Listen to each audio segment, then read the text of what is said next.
The year is 509 BCE in the heart of the Italian peninsula. The city is on the brink of transformation. The proud citizens of Rome have just overthrown their king, ending centuries of monarchy. The streets echo with shouts of defiance, the forum thrums with anticipation, and the air is charged with the promise of a new beginning. No longer will one man hold absolute power over the fate of Rome. In its place, a daring experiment is born, a government built not on the will of a single ruler, but on the shared power of its people and their elected leaders. This is the birth of the Roman Republic, a political system unlike anything the ancient world had ever seen. Over the centuries, it will grow into a vast and powerful state, inspiring ideas of governance that still shape our world today. But the Republic was more than marble columns and public speech. It was a living, breathing struggle for balance between freedom and control, ambition and duty, tradition and reform. This is the story of how the Roman Republic was founded, how it governed, and why its legacy endures more than 2,000 years later. Part 1. The foundation of the Roman Republic. The year is 509 BCE in the heart of the Italian peninsula. The city is on the brink of transformation. The proud citizens of Rome have just overthrown their king, ending centuries of monarchy. The streets echo with shouts of defiance, the forum thrums with anticipation, and the air is charged with the promise of a new beginning. No longer will one man hold absolute power over the fate of Rome. In its place, a daring experiment is born, a government built not on the will of a single ruler, but on the shared power of its people and their elected leaders. This is the birth of the Roman Republic, a political system unlike anything the ancient world had ever seen. Over the centuries, it will grow into a vast and powerful state, inspiring ideas of governance that still shape our world today. But to understand the Republic's rise, we must first understand the Rome that came before it. The city's early kings, some legendary, some historical, were both rulers and builders. They expanded Rome's territory, organized its military, and oversaw the construction of temples, walls, and roads. Yet, over time, the kingship became a symbol of oppression.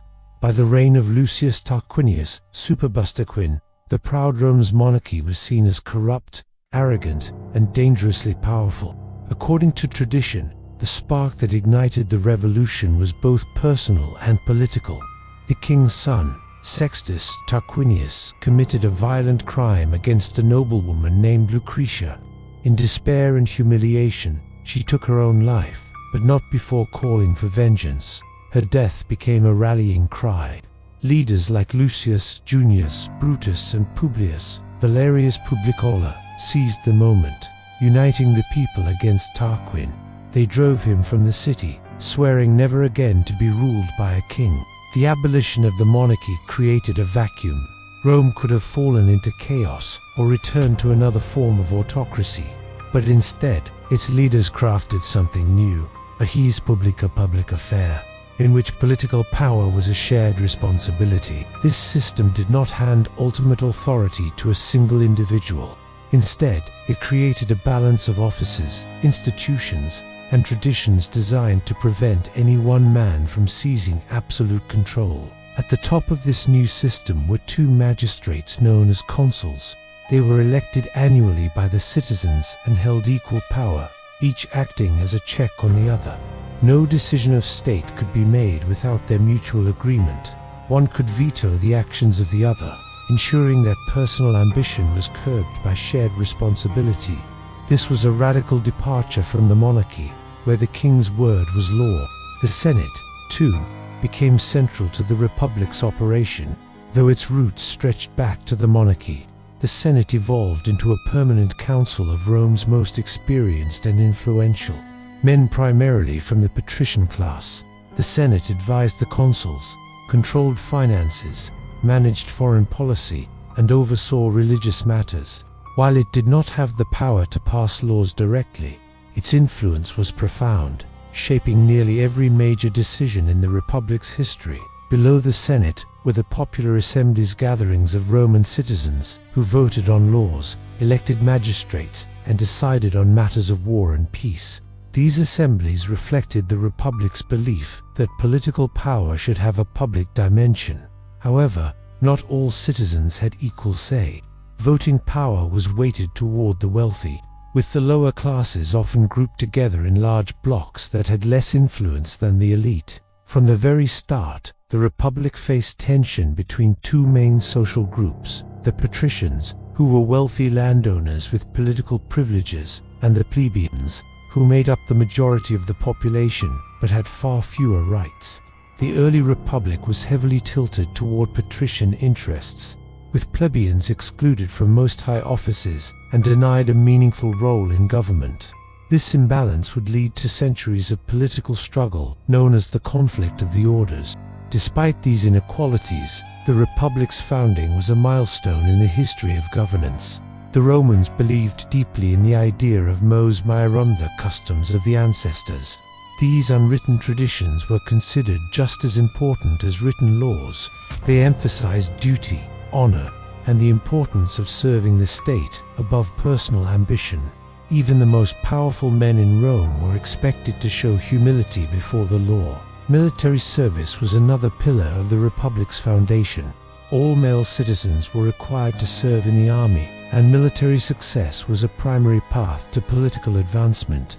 Rome's citizen soldiers saw themselves as both defenders and stakeholders of the Republic. Victories on the battlefield brought not only glory but also security and wealth to the city. This close connection between military duty and civic responsibility helped sustain the Republic's expansion. Religion, too, was woven into the fabric of the new government. The Romans believed that the gods had a direct interest in the affairs of the state. Every major political act, from passing a law to declaring war, was accompanied by religious rituals. Priests and augurs, often drawn from elite families, interpreted omens and performed sacrifices to secure divine favor. This blending of politics and religion reinforced the idea that Rome's success depended on moral and religious order. As the Republic took shape, it faced immediate threats. The exiled Tarquin sought to regain his throne, enlisting the help of neighboring Etruscan cities.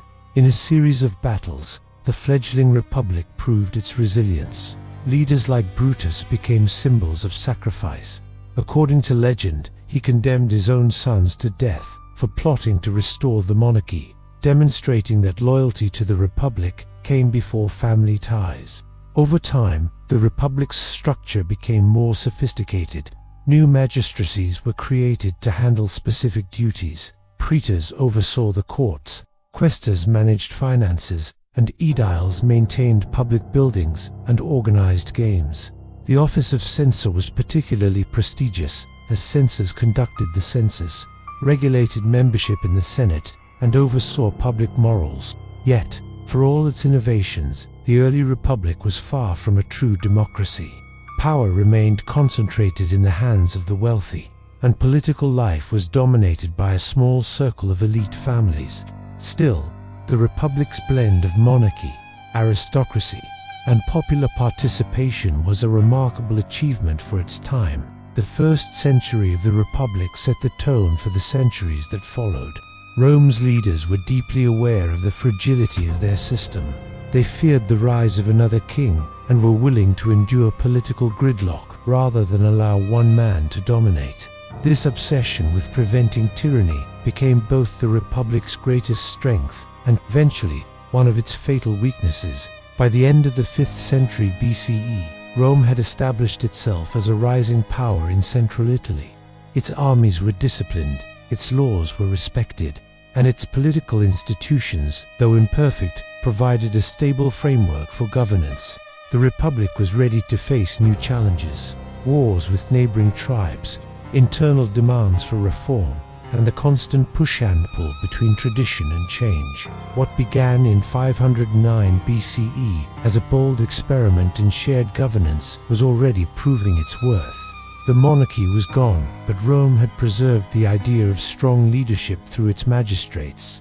The aristocracy still held great influence through the Senate, but the people, at least in theory, had a voice in the affairs of state.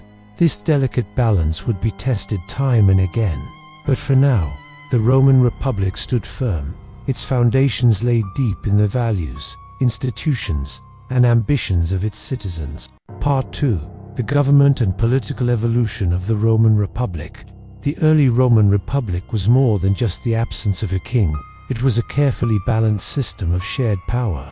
From the very beginning, Rome's leaders recognized that if they wanted their new political experiment to survive, they would need to design institutions that could manage ambition, prevent tyranny, and give the people at least some stake in the governance of their city. At its core, the Republic was built on three major pillars: the magistrates who executed the laws, the Senate which advised and influenced policy, and the assemblies in which citizens could vote on laws and elect leaders. Each of these elements was tied together by the principle of checks and balances, ensuring that no single individual or institution could dominate the state. The magistrates, the most powerful officials in the Republic, were the consuls. Two were elected each year, and they served jointly, each with equal authority. This meant that no decision could be made without the cooperation of both men, a built-in safeguard against dictatorship. Consuls commanded the army, presided over the Senate, and implemented laws. They also represented Rome in diplomatic affairs, acting as both generals and statesmen. But the consuls were far from the only magistrates in the system. Over time, Rome created a hierarchy of officers, each with its own responsibilities. Praetors were primarily judges, overseeing the legal system and stepping in for consuls when they were away. Quaestors handled financial matters, managing the treasury and overseeing the state's income and expenses. Aediles were in charge of the city's infrastructure, maintaining temples, roads, and markets, and organizing public festivals and games. One of the most prestigious roles was that of censor. Elected every 5 years, censors conducted the census, which recorded the population and assessed property for taxation and military service.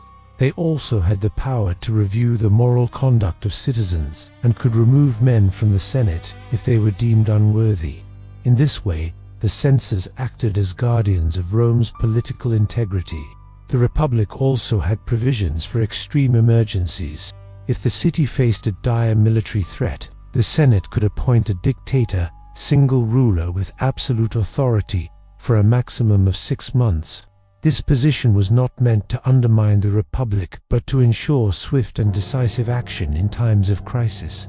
Famous dictators like Cincinnatus embodied the Roman ideal of civic duty, taking up absolute power only to relinquish it willingly once the crisis had passed. The Senate was the heart of the Republic's political life. While it began as an advisory council to the kings, in the Republic it became a powerful body of around 300 members, composed primarily of patricians and former magistrates. Senators served for life, giving the body continuity and experience that short-term magistrates lacked. The Senate did not pass laws in the way a modern parliament might. Instead, it issued senatus consultiformal recommendations that carried enormous weight. In practice, these recommendations were almost always followed. The Senate controlled public finances, managed foreign policy, oversaw provincial administration, and played a key role in military planning. It was, in many ways, the engine of Roman government. Because senators were drawn from the most influential families, the body was a natural stronghold for aristocratic interests. This created tension with the broader citizenry, particularly the plebeians, who were often shut out of high office and whose concerns were not always represented in Senate debates. The Assemblies, to balance the influence of the elite, the Republic maintained several popular assemblies in which citizens could participate directly. The Centuriate Assembly was the most important in the early Republic. Organized by military class and wealth, it elected consuls, praetors, and censors, and had the power to declare war and pass laws. However, because the wealthiest citizens voted first and the assembly stopped voting once a majority was reached, the elite had disproportionate influence. The tribal assembly was organized geographically rather than by wealth, giving ordinary citizens a stronger voice. It elected lower magistrates like aediles and quaestors, and it could pass laws that applied to all citizens. Over time, another assembly, the plebeian council, emerged as the exclusive gathering of plebeians, led by their own elected officials, the tribunes of the plebs. The conflict of the orders, the creation of the tribunes, marked a major step in the long struggle between patricians and plebeians, known as the conflict of the orders. This centuries-long political contest was driven by the plebeians' demand for greater equality and political representation. In the earliest days of the Republic, plebeians had virtually no access to political power. They could not hold high office, marry patricians, or even know the exact laws that governed them. The legal system was based on unwritten customs, which the patrician magistrates interpreted as they saw fit. The plebeians began to push back in a series of political campaigns. In 494 BCE, during a military crisis, they staged the first secession of the plebs, withdrawing en masse from the city and refusing to fight until their grievances were addressed. Faced with the threat of losing their army, the patricians agreed to create the office of tribune of the plebs, officials elected solely by plebeians, empowered to veto the actions of magistrates and protect their fellow citizens from injustice. This was only the beginning. In 451 BCE, after continued pressure, the patricians agreed to codify Rome's laws in writing, producing the 12 Tables. This set of laws, engraved on bronze tablets and displayed in the Forum, ensured that all citizens, rich or poor, knew the legal rules that governed them. While the 12 Tables did not erase social inequality, they were a landmark in the development of Roman law. Over the following centuries, plebeians continued to win concessions. They gained the right to hold the consulship in 367 BCE, the right to marry patricians, and eventually the right to pass laws in the plebeian council that applied to all Romans. By the mid-3rd century BCE, the legal distinction between patricians and plebeians had largely disappeared, though in practice, wealth and influence still dominated politics. Balancing power, the Roman Republic's political system was remarkable for its time, but it was far from perfect. Its checks and balances slowed decision-making, and the dominance of the wealthy elite meant that true equality was never achieved. Still, it was an adaptable system that could evolve in response to internal and external pressures. One of its key strengths was the principle of collegiality, the idea that every important office should be held by at least 2 people at once. This not only prevented abuses of power, but also encouraged consensus building. Another was the annuality of most offices, ensuring that no one could hold power for too long without facing re-election. The Republic also relied heavily on the personal honor and sense of duty of its leaders.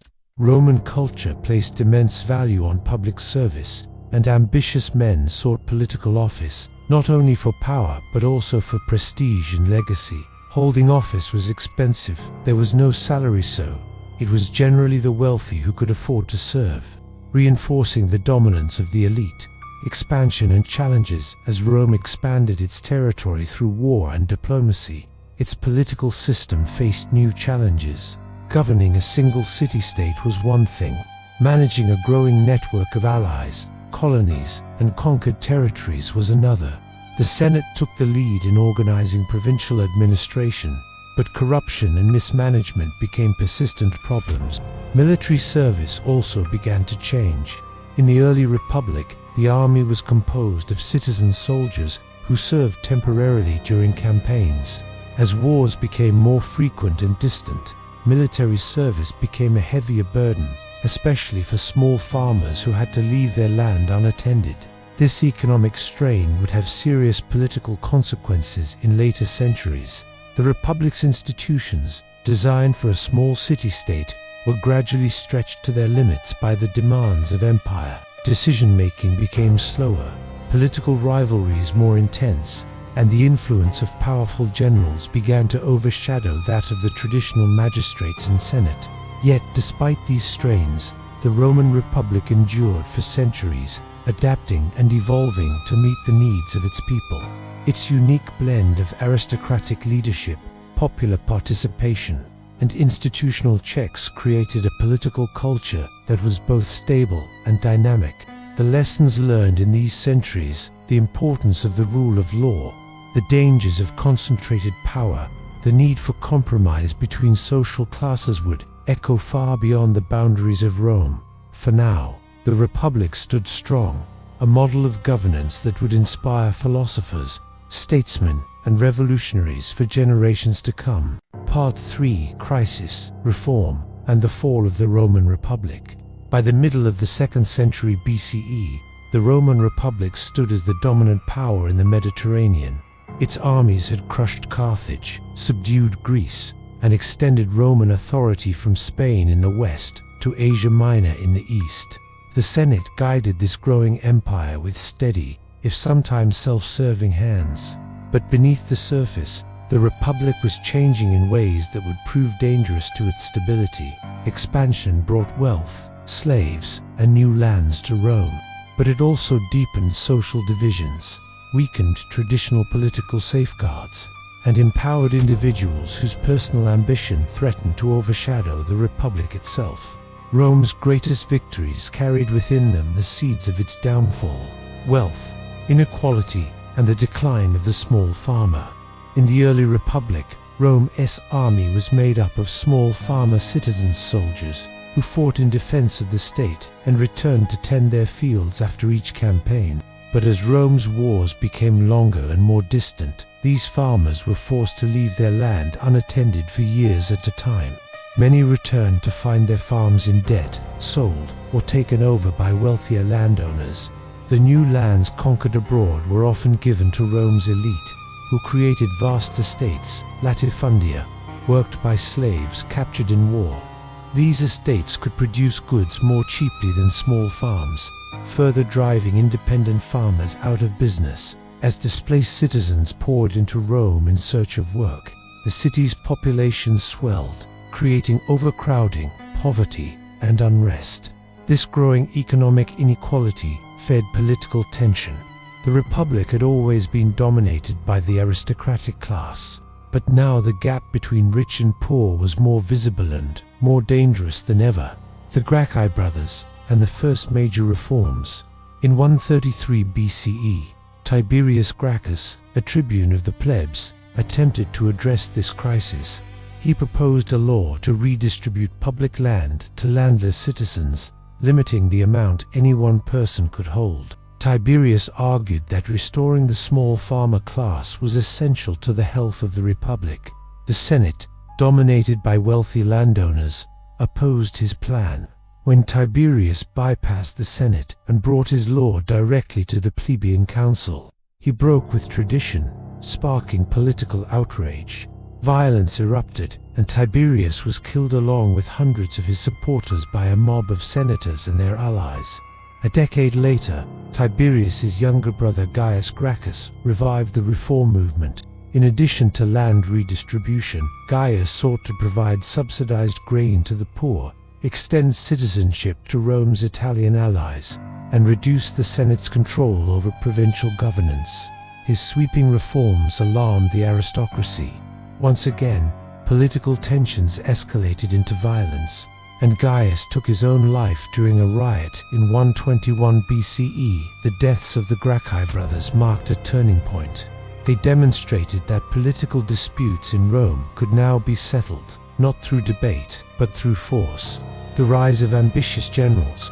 As the Republic expanded, military commands became more lucrative and prestigious. Generals could enrich themselves through plunder, win the loyalty of their troops, and use military success as a stepping stone to political power. One of the first to fully exploit this dynamic was Gaius Marius, a general and consul who rose to fame during the late 2nd century BCE. Marius reformed the army by allowing the poorest citizens, the capit censi, or headcount, to enlist. These men had no land or livelihood, so they depended on their general to provide them with pay, loot, and ideally, land after their service. This reform professionalized the army, but also shifted soldiers' loyalty away from the Republic and toward their generals. Marius's success made him enormously popular, but it also set the stage for future leaders to use private armies as political weapons. The Social War and the Sulla dictatorship.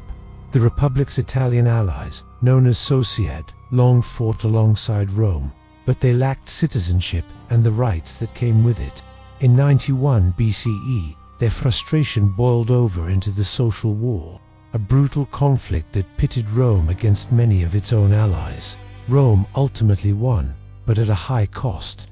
To prevent further unrest, the Senate granted citizenship to all Italians who laid down their arms.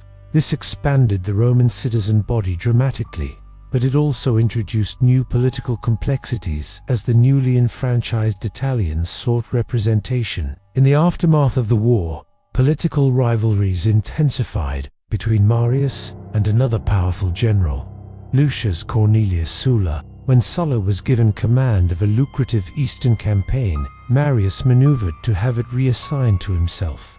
In a shocking break with tradition, Sulla marched his army into Rome, an unprecedented accessing power by force. Sulla eventually declared himself dictator, rewriting laws to strengthen the Senate and weaken the tribunes. After several years in power, he retired voluntarily, but the precedent had been set. Armies could decide the fate of the Republic. Pompey, Crassus, and the rise of Julius Caesar. In the decades after Sulla's retirement, Rome's politics became increasingly dominated by a handful of powerful men. Pompey the Great, a brilliant general, expanded Rome's territories in the east. Marcus Licinius Crassus, the wealthiest man in Rome, used his fortune to build political alliances. In 60 BCE, Pompey and Crassus formed an informal alliance with a rising politician named Julius Caesar, known as the First Triumvirate. This arrangement allowed the three men to dominate Roman politics, bypassing the traditional checks of the Senate. Caesar, as consul, pushed through land reforms for Pompey's veterans and lucrative tax contracts for Crassus's allies. In return, he secured a 5-year command in Gaul, where his military campaigns brought him immense wealth, fame, and the loyalty of hardened legions. Civil war and the death of the Republic. As Caesar's power grew, the Senate, led by Pompey, grew increasingly wary.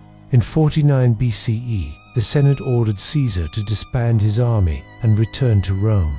Instead, Caesar crossed the Rubicon River with his troops, a direct act of rebellion, famously declaring, "The die is cast." Civil war erupted between Caesar and Pompey.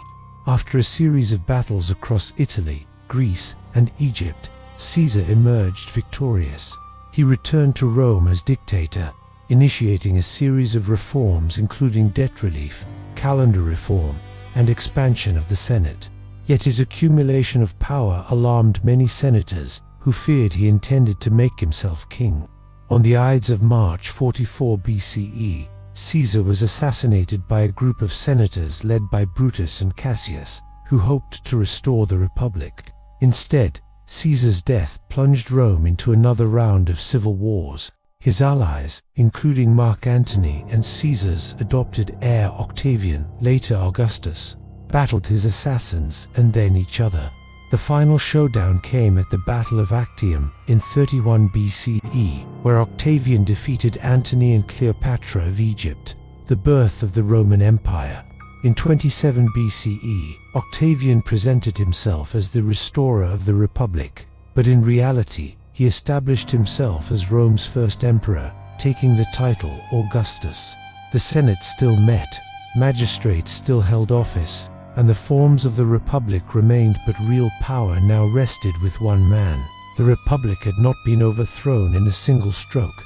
Rather, it had been eroded over decades by social inequality, political violence, military ambition, and the inability of its institutions to adapt to governing a vast empire. By the time Augustus took power, the Republic existed in name only. The legacy of the Roman Republic. The Roman Republic lasted for nearly 5 centuries, remarkable achievement for the ancient world.